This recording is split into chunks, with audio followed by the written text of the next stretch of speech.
Haleluya, mtu wa Mungu popote pale ulipo, Bwana Yesu asifiwe. Ujambo na karibu sana kwenye haya madhabahu ya kambi ya wateule. Ijumaa nyingine Mwenyezi Mungu ametuwezesha kwa pamoja na ili kulipokea neno lake Mwenyezi Mungu. Mimi naitwa mchungaji Benson Mwanza, na ilivyoada kila Ijumaa tunaangalia masuala ambayo yanahusiana na imani, kujenga imani yetu na juu zaidi tuweze kuelewa imani yetu zaidi, tuendelee na kushikilia imani. Na pasipo na kupoteza wakati, ningependa tuende moja kwa moja kwenye neno lake Mwenyezi Mungu katika Petero wa kwanza sura ya kwanza mstari wa 5 hadi wa 7. Na Biblia inasema, nanyi mnalindwa na nguvu za Mungu kwa njia ya imani hata mpaka wokovu ulio tayari kufunuliwa wakati wa mwisho. Mnafurahi sana wakati huo, ijapokuwa sasa kwa kitambo kidogo, ikiwa ni lazima, mnahuzunishwa kwa majaribu ya namna mbalimbali, ili kwamba kujaribiwa kwa imani yenu, ambayo ina thamani kuu kuliko dhahabu ipoteayo, ijapokuwa hiyo ujaribiwa kwa moto, kuonekane kuwa kwenye sifa na utukufu na heshima katika kufunuliwa kwake Yesu Kristo. Baba, ni asante kwa hili neno lako. Kazungumze nasi siku ya leo, kanene nasi, kajenge imani yetu Baba, katupe imizo Mungu wetu, katuimize Baba, katupe mwelekeo mfalme mkuu na mtakatifu. Juu zaidi tunamruhusu Roho wako Mtakatifu akachukua usukani na akanene na kila nafsi, akanene na kila mmoja wetu, akaimize kila mmoja wetu, akahudumie kila mmoja wetu kupitia hili neno lako, katika jina la Bwana wetu na mkombozi wetu Yesu Kristo naomba na kuamini, amen. Ili ni neno lake Mwenyezi Mungu, na ninachopenda zaidi ni kwa sababu mwandishi wa hiki kitabu na ambaye ni Petero anakuwa anaanza na kutuhimiza, anaanza na kutupa sababu ya kuvumilia, ya kutupa sababu ya kuendelea kushikilia imani yetu. Na licha ya kutuambia kwamba nanyi mnalindwa na nguvu za Mungu kwa njia ya imani hata mpate wokovu ulio tayari kufunuliwa wakati wa mwisho, kwanza anatupa hakikisho kwamba ulinzi wetu uko kwake Mwenyezi Mungu. Tunalindwa na nguvu za Mungu kwa njia ya imani, na hivyo, na ili ulindwe na hizi nguvu za Mungu, lazima uamini kwamba kuna nguvu za Mungu zinazonilinda. Lazima uelewe ya kwamba Mungu wakati wote anajishughulisha na usalama wako, hadi wakati, angalia, anatupa tumaini hadi wakati tupate wokovu ulio tayari kufunuliwa wakati wa mwisho. Angalia pale, anatupa imizo, anatupa uhakikisho kwamba ulinzi wetu unatoka kwa Mungu, na ulinzi wetu unakuwa activated na imani yetu. Bwana Yesu asifiwe. Na angalia katika mstari wa 6 vile anasema, mnafurahi sana wakati huo, wakati tunapoamini tumelindwa, wakati tunapoamini kuna wokovu tutakaopata katika siku za mwisho, yaani tutaingia katika ufalme wa Mungu, tutaingia mbinguni. Tunafuraha kwa sababu moja, tunaamini tumelindwa hadi huo wakati. Tunaamini hatuwezi tukaibiwa, tunaamini hatuwezi tukapotea, maana imani yetu imemshika Mungu, imani yetu inamwamini Mungu. Na ndio maana Biblia inasema kwamba kwa wale waaminio, Bwana Yesu asifiwe, wasipotee bali wawe na uzima wa milele. Kwa hivyo ukiamini, hiyo imani pia inakupa hakikisho ya ulinzi kutoka kwa Mungu. Hiyo imani ndiyo the activator wa ulinzi wako kutoka kwa Mungu hadi wakati siku zako chini ya jua zitakapoisha. Na anasema mnafurahi sana wakati huo, ijapokuwa sasa kwa kitambo kidogo. Ndio, unapokuwa katika haya maisha, unapokuwa unaishi katika haya maisha, ndio tutafurahi, lakini pia kuna wakati na ambao unafika, ikiwa ni lazima, mmehuzunishwa kwa majaribu ya namna mbalimbali. Ndio katika hii safari, ndio tuko na activator imani ya ulinzi wetu. Tunaamini Mungu anatulinda na tuko na hakikisho tutapata wokovu katika siku za mwisho. Na hivyo pia anasema hilo likitufanya tufurahi, pia tuelewe kwa kitambo kidogo pia kuna wakati wa kuhuzunishwa kupitia majaribu mbali. Na anasema hivyo mstari wa 7, ili kwamba kujaribiwa kwa imani yenu.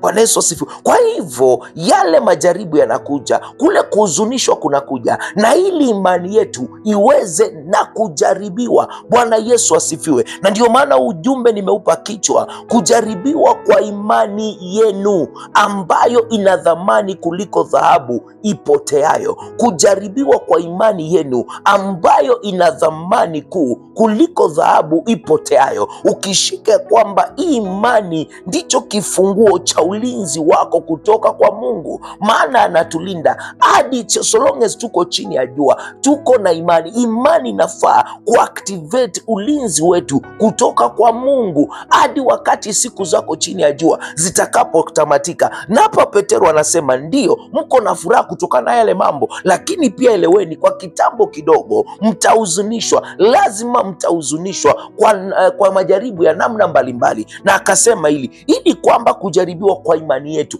hii iko katika mpango wa Mungu, ili ni katika kusudi la Mungu hiyo imani yako ijaribiwe, ambayo ina dhamani kuu kuliko dhahabu ipoteayo, ijapokuwa hiyo ujaribiwa kwa moto, kuonekana kuwa kwenye sifa na utukufu na heshima katika kufunuliwa kwake Yesu Kristo. Na hivyo imani yako lazima ijaribiwe. Bwana Yesu asifiwe. Ndio, kwa hivyo utapitia mambo. Sikumaanisha Mungu amekuacha, sikumaanisha Mungu umetenda dhambi, sikumaanisha mambo mawili matatu hayapo sawa, lakini ni kitambo kidogo, ni kwa kitambo kidogo. Hiyo imani lazima ijaribiwe.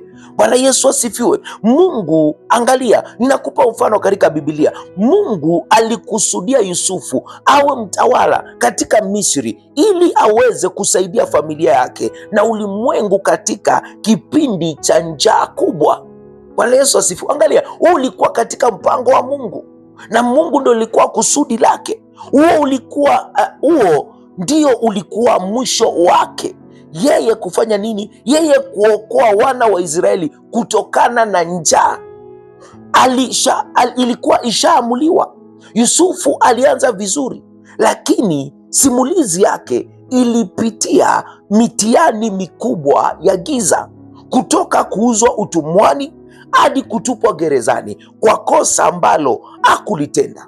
Angeweza kufikiria, Mungu alinipa ndoto lakini haikuonekana kutimia. Kwa sababu gani? Kwa sababu alimwambia atatawala, kwa sababu alimwambia ndugu zake watamuinamia mpaka wazazi wake. Lakini angalia sasa, anauzwa utumwani. Angalia sasa ako kwa Potifa, angalia sasa ako gerezani. Yani mambo yanaonekana kwenda sege mnenge. Kujaribiwa kwa imani yenu. Bwana Yesu asifiwe. Maana tuko safarini na kuna mahala Mungu anataka tufike.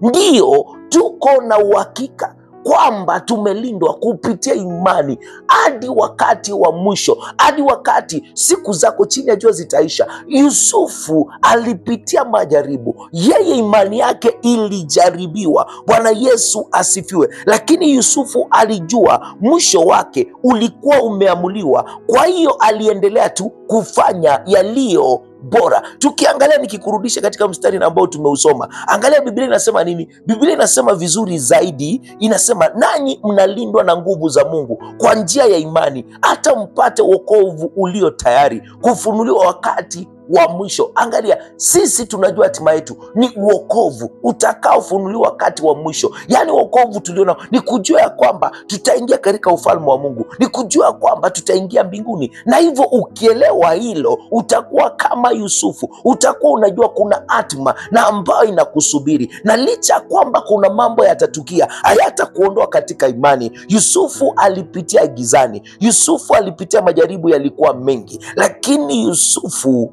alielewa. Bwana Yesu asifiwe.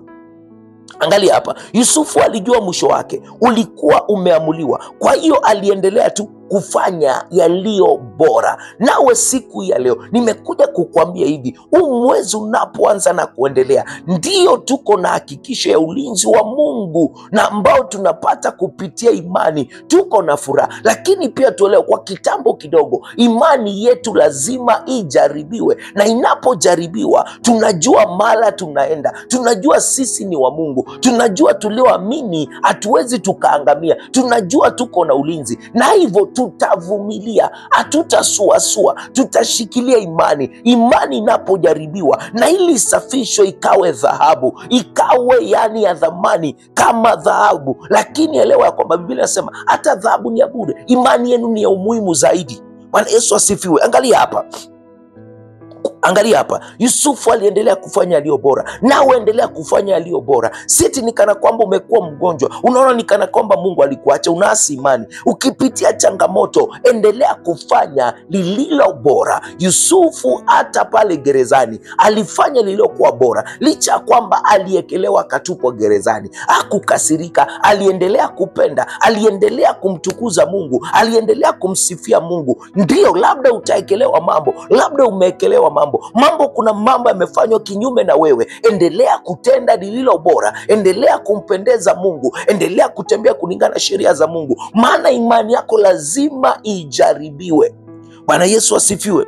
Kama Yusufu angekuwa hapa leo, angesema hivi, usikate tamaa kwa sababu ya mizunguko na mikunjo ya maisha. Usikate tamaa kwa sababu ya mizunguko na mikunjo ya maisha. Kwa sababu gani? Kwa sababu ni imani yako inajaribiwa, na lazima ijaribiwe, na tuko na hakikisho kwamba kupitia hiyo imani tumepata ulinzi wa Mungu. Mungu anajua jinsi ya kuunganisha mambo yote pamoja, na mwisho wake utatokea kutimiza kusudi lako na kuona kile alichokuahidi. Bwana Yesu asifiwe. Huu ndio mtihani halisi wa imani. Je, unaendelea kuwa na moyo mzuri unapofanya lililo sahihi, lakini mambo mabaya yanakutokea? Bwana Yesu asifiwe. Acha nirudie tena. Je, utaendelea kuwa na moyo mzuri unapofanya lililo sahihi, lakini mambo mabaya yanatokea? Ni swali. Ukijua kwamba mwisho wako umeamuliwa, mwisho wako umeamuliwa. Kwa hivyo endelea kutenda lililo sahihi, hata licha kwamba mambo mabaya yanatukia, licha kwamba hakuna dhambi umetenda, lakini changamoto ni haba. Ni Mungu anajaribu imani yako na anataka ukasimame, maana unaujua mwisho wako. Yusufu ni mfano mzuri. Bwana Yesu asifiwe. Na hivyo shika hili, endelea kuwa na moyo mzuri unapofanya lililo sahihi, lakini mambo mabaya yanatokea, ukijua kwamba mwisho wako umeamuliwa. Baba, ni asante kwa hili neno lako. Mfalme mkuu na mtakatifu, umezungumza nasi kwa njia iliyo sahihi, kwa njia ya urahisi. Mungu wetu, ukatukumbusha kwamba ndio tumeamini na tumepata ulinzi kwa kuamini, ulinzi wako hadi siku yetu ya mwisho itakapofika. Lakini pia unatuambia katika hayo, tunapofurahia hayo, pia tutapitia majaribu mbalimbali, na ambao kusudi lake ni kujaribu imani yetu. Mfalme mkuu na mtakatifu, hata wakati tunapotenda mambo mazuri, hata wakati tunaishi maisha matakatifu, hata wakati tunatii sheria zako zote, tuelewe ya kwamba tutapitia majaribu mbalimbali, lakini unatuambia mioyo yetu iendelee kuwa safi, tuendelee kutenda lililo bora hata licha ya kupitia hayo, maana tunajua ya kwamba kuna wokovu unaotusubiri katika siku za mwisho. Mfalme mkuu na mtakatifu, jitwalie sifa na utukufu milele yote, maana wewe ni Mungu na hakuna mwingine kama wewe. Ni asante kwa kutuongoza wiki nzima, ni asante kwa kutupa mwezi mwingine wa 10 na hata siku ya 3 ya mwezi wa 10. Baba, tunakushukuru kwa ajili ya hii siku. Mungu wetu, tunapoamka na kuelekea katika shughuli zetu mbalimbali, tumelipokea neno lako. Wacha likawe nguzo kwetu, wacha likawe la kujenga imani yetu, maana tumelishika. Na hivyo tunapoona mambo yakitukia, tuko na uelewa, tuko na maarifa, na hatutaondoka katika imani, hatutaasi imani, hatutaruhusu mioyo yetu iwe miovu, maana umetufunza asubuhi ya leo, tunapo tunapoelekea katika shughuli mbalimbali, katuongoze Baba, katupiganie Mfalme. Walio wagonjwa natangaza uponyaji juu ya maisha yao katika jina la Bwana wetu na mkombozi wetu Yesu Kristo. Waliofungwa natangaza kufunguliwa kwao katika jina la Yesu Kristo. Mungu wetu, wanaohitaji imani, kawape imani, kawape amani kwa utukufu wa jina lako. Mfalme mkuu na mtakatifu, jitukuze na ujitwalie sifa milele yote, maana wewe ni Mungu na hakuna mwingine kama wewe. Ni asante, jitukuze na ujitwalie sifa katika jina la Yesu Kristo. Tunapoingia wikendi Baba, katuongoze katika shughuli mbalimbali, katuonekanie na ukatupiganie katika jina la Bwana wetu na mkombozi wetu Yesu Kristo. Naomba na kuamini. Amen. Asante sana kwa kulitazama hili neno lake Mwenyezi Mungu siku hii ya leo, Ijumaa hii ya leo. Tupatane hapo kesho Jumamosi kwa neno lingine. Ili neno nyakati zote limekuwa la baraka. Weka comment yako hapo, like, na Mungu atakubariki. Pia subscribe kwenye hii channel ya Kambi ya Wateule, ni madhabahu yake Mwenyezi Mungu channel katika YouTube. Na zaidi pia ukibarikiwa, unaweza ukatoa sadaka zako, unaweza ukayahudumia madhabahu kupitia hizi nambari ambazo ni za M-Pesa, ni SMS, unaweza ukanipigia simu, ni WhatsApp 0792593648, 0792593648, 0792593648, 0792593648, +254 792593648. Na Mungu akubariki, Mungu akuzidisha. Hadi hapo kesho, mimi naitwa Mchungaji Benson Mwanza. Ninakupenda sana na kuacha na neema ya Bwana wetu Yesu Kristo na upendo wa Mungu Baba na ushirika wa Roho Mtakatifu ukae nasi sasa na hata milele. Amina na kwaheri.